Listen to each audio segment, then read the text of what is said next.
ధృవ సినిమాతో block buster hit కొట్టాడు రామ్ చరణ్.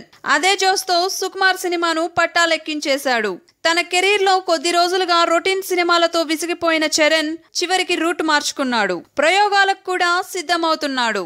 ప్రస్తుతం సుకుమార్ డైరెక్షన్ లో చేస్తున్న రంగస్థలంలో కూడా చెర్రీ పాత్ర విభిన్నంగా ఉండబోతోంది. ఇదిలా ఉండగా రామ్ చరణ్ తన స్పీడ్ పెంచేశాడు. విరామం లేకుండా తన తరువాతి సినిమాలకు కూడా షెడ్యూల్ ని ఫిక్స్ చేసుకుంటున్నాడు. ప్రస్తుతం రంగస్థలం షూటింగ్ శరవేగంగా జరుగుతోంది. ఇది అయిపోగానే చరణ్ మణిరత్నం డైరెక్షన్ లో వస్తున్న ద్విభాషా చిత్రంలో నటించనున్నాడు.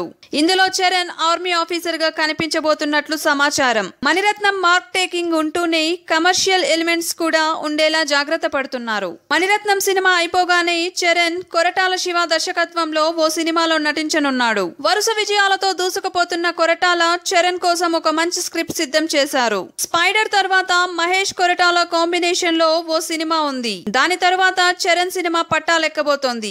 ఇదిలా ఉంటే ఇప్పటి వరకు కని విని ఎరుగని కాంబినేషన్ లో చరణ్ నటించనున్నాడు.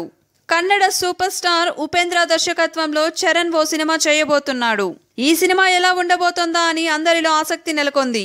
ఎందుకంటే ఉపేంద్ర స్టైల్ ఆఫ్ మేకింగ్ చాలా డిఫరెంట్ గా ఉంటుంది. అంతేకాదు ఆయన సినిమాలో హీరో పాత్రలు వైవిధ్యంగా ఉంటాయి. ఈ చిత్రంలో చరణ్ పాత్ర కొత్తగా ఉండబోతున్నట్లు సమాచారం. అంతేకాదు ఈ సినిమాలో ఉపేంద్రనే విలన్ గా నటించబోతున్నారు. ఈ వీడియోని లైక్ చేయండి, సబ్స్క్రైబ్ చేయడం మర్చిపోకండి.